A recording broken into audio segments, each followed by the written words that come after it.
আগামী 11 তারিখ সংসদ অধিবেশন বসবে। এই সংসদ অধিবেশনে আমরা যদি নবম পে স্কেল বাস্তবায়নের ঘোষণা না আসে, যদি শতভাগ পে স্কেল না দেওয়া হয়, তাহলে আগামী 12 তারিখ সরকারি কর্মচারী সমন্বয় পরিষদের পক্ষ থেকে যে আন্দোলনের ডাক দিবেন, আন্তঃবিশ্ববিদ্যালয় কর্মচারী ফেডারেশনের পক্ষ থেকে আমরা আপনাদের সাথে একত্রিত থাকব। আজকে আমরা যদি 20 কোটি মানুষ থাকি, 20 কোটি মানুষই কিন্তু এই পে স্কেলের সুবিধা পাবো।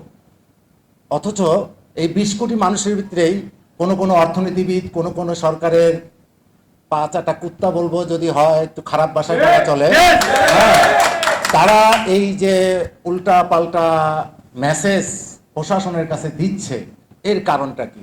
আমরা সবসময় চেয়েছি দাবি আদায় ঐক্য পরিষদ 11 বছর পে স্কেল হয়নি, একবারে একই সময় আমাদের পে স্কেল দিতে হবে। কোন ধাপ নয়, 11 বছর পরে একটা পে স্কেল দেবেন, সেখানে আমার ধাপ কিসের?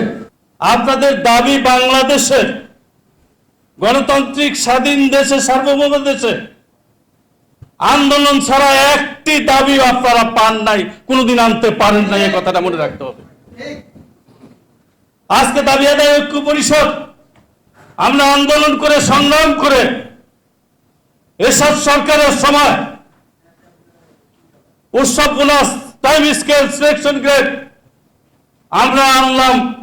9 দিন সারা বাংলাদেশের অফিস বন্ধ করেছিলাম, তখনও 2-4টা দালাল বেরিয়েছিল। দালাল থাকবে, ওই দালালরা কিছু করতে পারে না। আপনার বাংলাদেশের ইতিহাস 1952 সাল ভাষা আন্দোলন সহ 1971 সালে স্বাধীনতার যে আন্দোলন কর্মসূচি হয়েছিল, সেটা ঢাকা বিশ্ববিদ্যালয়ের কেন্দ্রবিন্দু থেকে হয়েছিল। আমরা দীর্ঘদিন যাবৎ আমাদের মৌলিক অধিকার রক্ষার জন্য বক্তব্য দিচ্ছি।